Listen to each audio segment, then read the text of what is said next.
Good afternoon বন্ধুরা, happy Sunday. Sunday মানে ফান্ডে, এটা তো আমার ট্যাগলাইন। আর সত্যি সারা সপ্তাহ পরিশ্রম করার পর, মানে যার অফিস থাকলে অফিস, যার বিজনেস থাকলে বিজনেস, তারপরে রোববার আসলে মনে হয় খুব খুশি, খুব আনন্দ। এত গরম পড়েছে বন্ধুরা, তোমরা কিন্তু শরীরকে সুস্থ রেখো। এই যে আমি তোমাদের জ্ঞান দিই, এটা কিন্তু আমি মন থেকে জ্ঞান দিই। ঠিক আছে, অনেকে বলে তুই বোকা বোকা ভিডিও বানাস, ইনফরমেশন দিতে পারিস না। আমি যে আমার দ্বারা হবে না, আমি যেটা করি, যেটা আমি সেইটুকুনি ভিডিও দিই, আমার ভালো লাগে, আর কিছু না বন্ধুরা। তোমরা লাইক করলে তো আরও বেশি ভালো লাগে। যাই হোক বন্ধুরা, এত গরম পড়েছে, এই গরমে কিন্তু মৌরি মিছরির জলটা খেও বন্ধুরা।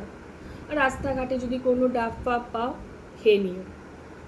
সবচেয়ে হচ্ছে ঘরে পাতা টক দই দিয়ে, বা কখনো যদি পসিবল না হয়, আমি কোনো দিন ঘরেও টক দই পাতি, আর কোনো দিন না হলে আমি কিনেও আনি।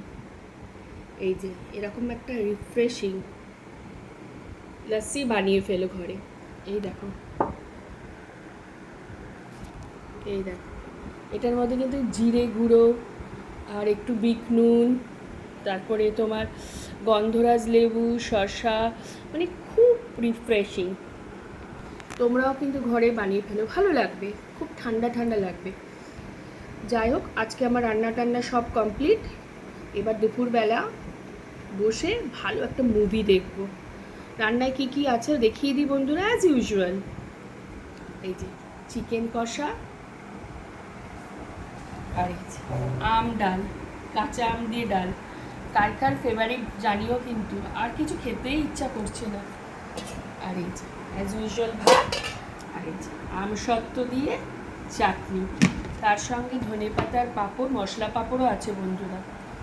আর ওই যে আমার প্রিয় বন্ধু গন্ধরাজ লেবু আর শশা, তা তো থাকতেই হবে। তোমরাও খাওয়া দাওয়া করে ভালো করে নয় মুভি দেখো, আর যেখানেই যাও না কেন রোদ্রুতে প্লিজ বেরিও না, যতটা সম্ভব ঘরে থাকার চেষ্টা করো। আজকের দিনটা খুব ভালো করে কাটাও, হাসি খুশি কাটাও। সবচেয়ে বেস্ট কী জানো, রোববার দিন ভালো একটা মুভি চালিয়ে নাও, আর বিন্দাস একটু এসি চালিয়ে নাও, আরাম করো। যদি ছুটি থাকে, আর যদি কাজ থাকে অবভিয়াসলি কাজ করো। খুব ভালো থাকো, হাসি খুশি থেকো, লাভ ইউ অল। ঠিক আছে, টাটা।